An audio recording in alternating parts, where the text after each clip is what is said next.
Hello student, education 24 में आपका स्वागत है। आज का वीडियो आप सभी के लिए बहुत ही खास होने वाला है, क्योंकि आज के इस वीडियो में आपको बीए सेकेंड ईयर के 4th सेमेस्टर में आपका जो सब्जेक्ट है इकोनॉमिक यानी कि अर्थशास्त्र, उसके अंदर कौन कौन से क्वेश्चन आने वाले हैं, इस वीडियो के अंदर मैं आपको आने वाले क्वेश्चन के बारे में बताऊंगा। सो आप इस वीडियो को ध्यान से देखिएगा ताकि आपको आने वाले क्वेश्चन के बारे में अच्छे से पता चल सके। और जो भी स्टूडेंट बीए सेकेंड ईयर के अंदर है, जिनका 4th सेमेस्टर का एग्जाम चल रहा है या फिर 4th सेमेस्टर का एग्जाम होने वाला है, वो लोग कमेंट करके जरूर बताएं कि नेक्स्ट क्वेश्चन पेपर उनको किस सब्जेक्ट के ऊपर चाहिए, ताकि आपके कमेंट के अनुसार मैं आपको क्वेश्चन पेपर दे सकूं। तो ये बिना किसी देरी के हम लोग शुरू करते हैं। और इकोनॉमिक के अंदर जो भी क्वेश्चन आने वाले हैं, उन आने वाले क्वेश्चन में सबसे पहले अति लघु उत्तरीय प्रश्नों के बारे में जानते हैं। तो यहाँ पे अति लघु उत्तरीय प्रश्नों में पहले प्रश्न की बात की जाती है। यहाँ पे आपका पहला प्रश्न दिया हुआ है, राज्य सरकारों की आय के साधन बताइए। पहला प्रश्न कह रहा है जो राज्य सरकारें हैं, यहाँ पे आपको राज्य सरकारों की आय के साधन बताना है। अब अगले क्वेश्चन की बात की जाती है। यहाँ पे आपका दूसरा क्वेश्चन दिया हुआ है, कराघात और करापात में अंतर बताइए। दूसरा क्वेश्चन कह रहा है जो कराघात है और जो करापात है, यहाँ पे आपको कराघात और करापात में अंतर बताना है।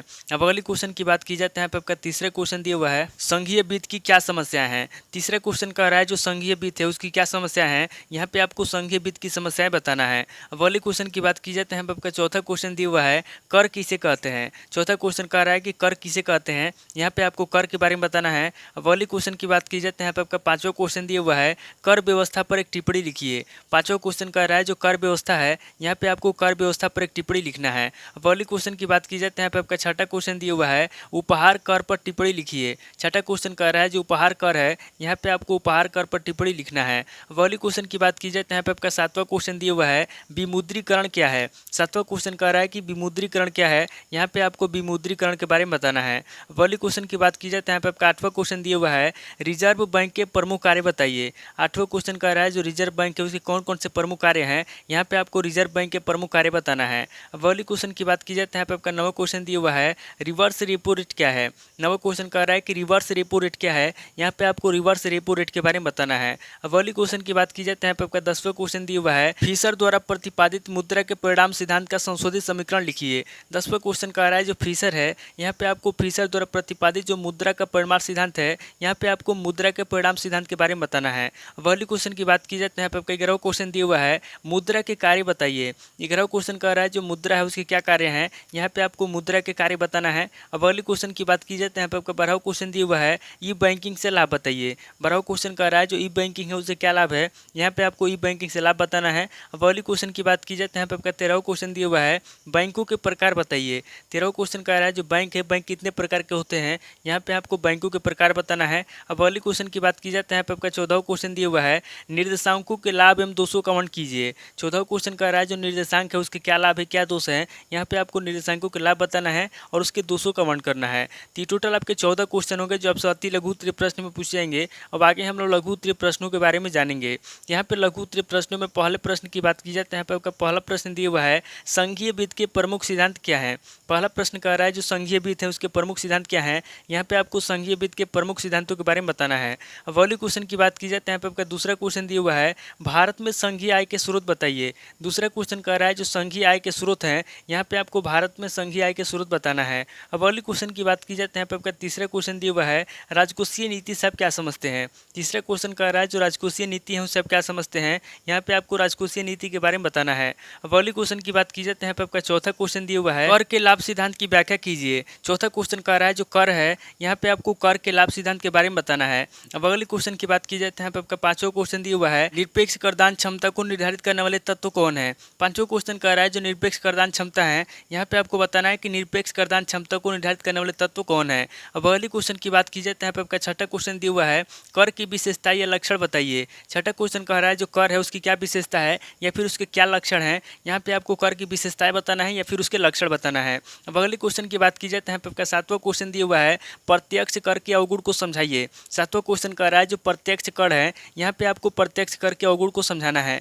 अब अगले क्वेश्चन की बात की जाए तो यहाँ पे आपका आठवां क्वेश्चन दिया हुआ है, लोक आगम का क्या अर्थ है। आठवां क्वेश्चन कह रहा है जो लोक आगम है उसका क्या अर्थ है, यहाँ पे आपको लोक आगम का अर्थ बताना है। अब अगले क्वेश्चन की बात की जाए तो यहाँ पे आपका नवा क्वेश्चन दिया हुआ है, सार्वजनिक व्यय के नियमों पर संक्षिप्त टिप्पणी लिखिए। नवा क्वेश्चन कह रहा है जो सार्वजनिक व्यय है, यहाँ पे आपको सार्वजनिक व्यय के नियमों पर संक्षिप्त में टिप्पणी लिखना है। है। पहले क्वेश्चन की बात की जाए तो यहाँ पे आपका 10वां क्वेश्चन दिया हुआ है बाजार विफलता क्या है। 10वां क्वेश्चन कह रहा है कि बाजार विफलता क्या है, यहाँ पे आपको बाजार विफलता के बारे में बताना है। और पहले क्वेश्चन की बात की जाए तो यहाँ पे आपका 11वां क्वेश्चन दिया हुआ है अधिकतम सामाजिक लाभ क्या है। 11वां क्वेश्चन कह रहा है कि अधिकतम सामाजिक लाभ क्या है, यहाँ पे आपको अधिकतम सामाजिक लाभ के बारे में बताना है। पहले क्वेश्चन की बात की जाए तो यहाँ पे आपका 12वां क्वेश्चन दिया हुआ है सार्वजनिक वस्तु एवं निजी वस्तु को स्पष्ट कीजिए।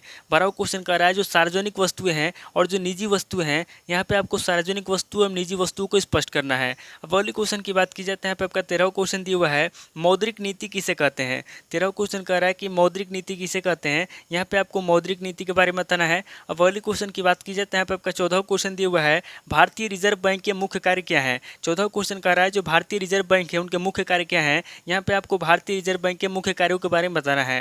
और पहले क्वेश्चन की बात की जाए तो यहाँ पे आपका 15वां क्वेश्चन दिया हुआ है बैंक दर का अर्थ लिखिए। 15वां क्वेश्चन कह रहा है जो बैंक दर है उसका क्या अर्थ है, यहाँ पे आपको बैंक दर का अर्थ लिखना है। अब अगले क्वेश्चन की बात की जाए तो यहाँ पे आपका 16वां क्वेश्चन दिया हुआ है भारतीय मुद्रा के गुणों का उल्लेख कीजिए। 16वां क्वेश्चन कह रहा है जो भारतीय मुद्रा है उसके क्या गुण हैं, यहाँ पे आपको भारतीय मुद्रा के गुणों का उल्लेख करना है। तो टोटल आपके 16 क्वेश्चन होंगे जो आपसे लघु उत्तरीय प्रश्न में पूछे जाएंगे। अब आगे हम लोग दीर्घ उत्तरीय प्रश्नों के बारे में जानेंगे। तो यहाँ पे दीर्घ उत्तरीय प्रश्नों में पहले प्रश्न की बात की जाए तो यहाँ पे आपका पहला प्रश्न दिया हुआ है राजकोषीय नीति से आप क्या समझते हैं, राजकोषीय नीति के विभिन्न उपकरणों की व्याख्या कीजिए। पहला प्रश्न कह रहा है कि राजकोषीय नीति से आप क्या समझते हैं, यहाँ पे आपको सबसे पहले राजकोषीय नीति के बारे में बताना है, उसके बाद आगे आपको राजकोषीय नीति के विभिन्न उपकरणों की व्याख्या करना है। अब पहले क्वेश्चन की बात की जाए तो यहाँ पे आपका दूसरा क्वेश्चन दिया हुआ है करारोपण के सिद्धांत से संबंधित करदान योग्यता की अवधारणा की विवेचना कीजिए। दूसरा क्वेश्चन कह रहा है जो करारोपण है, यहाँ पे आपको करारोपण के सिद्धांत से संबंधित करदान योग्यता की अवधारणा की विवेचना करना है।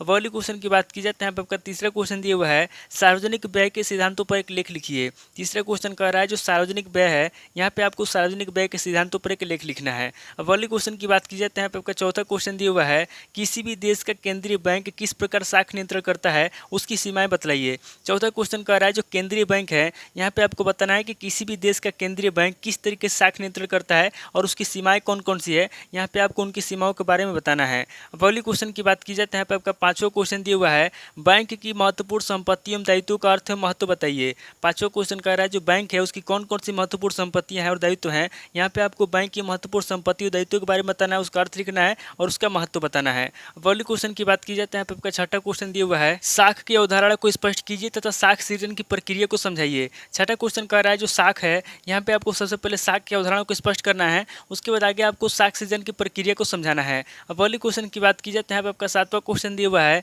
फिशर के मुद्रा परिमाण सिद्धांत का आलोचनात्मक परीक्षण कीजिए। सातवां क्वेश्चन कह रहा है जो फिशर है, यहाँ पे आपको फिशर के मुद्रा परिमाण सिद्धांत की आलोचना करना है, यानी कि उसकी कमियां निकालना है। अब पहले क्वेश्चन की बात की जाए तो यहाँ पे आपका आठवां क्वेश्चन दिया हुआ है पत्र मुद्रामान का अर्थ समझाइए तथा इसके गुण दोष बतलाइए। आठवां क्वेश्चन कह रहा है जो पत्र मुद्रामान है, यहाँ पे आपको सबसे पहले पत्र मुद्रामान का अर्थ बताना है, उसके बाद आगे आपको इसके गुण दोष बताना है। अब अगले क्वेश्चन की बात की जाए तो यहाँ पे आपका नवा क्वेश्चन दिया हुआ है वास्तविक मुद्रा तथा हिसाब की मुद्रा में भेद कीजिए। नवा क्वेश्चन कह रहा है जो वास्तविक मुद्रा है और जो हिसाब की मुद्रा है, यहाँ पे आपको वास्तविक मुद्रा तथा हिसाब की मुद्रा में भेद करना है। अब अगले क्वेश्चन की बात की जाए तो यहाँ पे आपका 10वां क्वेश्चन दिया हुआ है मुद्रा की परिभाषा दीजिए तथा उसके कार्यों का विवेचन कीजिए। 10वां क्वेश्चन कह रहा है जो मुद्रा है, यहाँ पे आपको सबसे पहले मुद्रा की परिभाषा देना है, उसके बाद आगे आपको उसके कार्यों का विवेचन करना है। तो टोटल आपके 10 क्वेश्चन होंगे जो आपसे दीर्घ उत्तरीय प्रश्न में पूछे जाएंगे। तो इस वीडियो के अंदर मैंने आपको अति लघु उत्तरीय प्रश्न, लघु उत्तरीय प्रश्न और दीर्घ उत्तरीय प्रश्न तीनों तरह के प्रश्नों के बारे में बता दिया। आप इन तीनों तरह के प्रश्नों को नोट कर लीजिए और किसी किताब से सीरीज से मिलाकर के याद कर लीजिए।